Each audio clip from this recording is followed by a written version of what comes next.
You should examine the general features of your data before exploratory data analysis, so we'll start by looking at properties of the fitness data. The numeric columns here are the continuous variables you are interested in. Now we'll become familiar with the data values. Of course, you could also do this by submitting a Proc print step. You should also investigate the univariate statistics of continuous variables in the dataset by using Proc means, Proc univariate, and Proc SG-plot to explore distributions, measure central tendency and spread, and look for outliers. But right now, we'll focus on using Proc Corr. Remember that we want to determine whether a linear relationship exists between the response variable oxygen consumption and any of the predictor variables. We'll also produce scatter plots to visually assess whether relationships exist between any of the variables. Here's the code that you saw before. Let's submit the code. Now let's go through your Proc Corr results. The first part of the Proc Corr results is tabular output. By default, Proc Corr generates a list of the variables that were analyzed.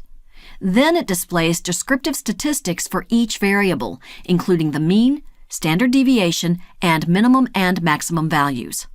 Next, Proc Corr gives the correlation coefficients and p-values for the correlations of oxygen consumption with each of the predictor variables. Here's a question. What's the Pearson correlation coefficient for the correlation of oxygen consumption with runtime? It's negative 0.86219. What is the p-value for the correlation of oxygen consumption with performance? It's less than 0.0001.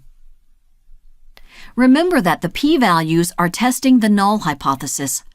Rho is equal to 0, and the alternative hypothesis, rho is not equal to 0. The null hypothesis states that the true correlation coefficient is equal to 0, meaning there is no linear relationship between the variables. The alternative hypothesis states that the true correlation coefficient is not equal to 0, meaning there is a linear relationship between the variables. The correlation coefficient for oxygen consumption versus runtime is negative 0.86219, and the p-value is very small. The correlation coefficient for oxygen consumption versus performance is also high at 0.7789, with a very small p-value as well.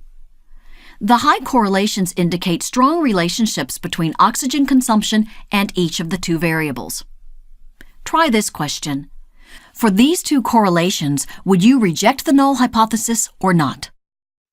Since the p-values are so small, you would reject the null hypothesis in both cases and say that there is a linear relationship between oxygen consumption and each of the two predictors.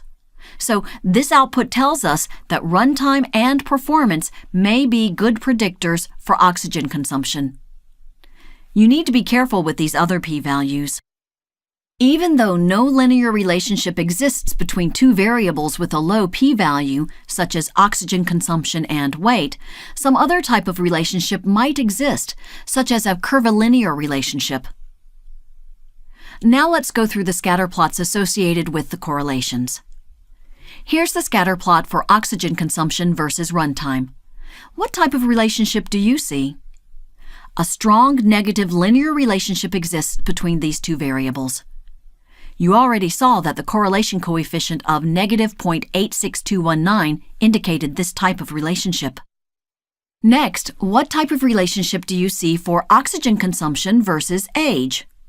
No clear relationship exists between these two variables. How about for oxygen consumption versus weight?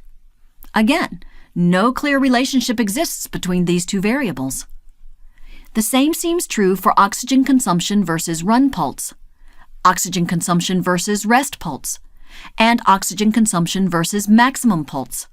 However, the scatter plot for oxygen consumption versus performance does show a relationship. What kind of relationship do you see here?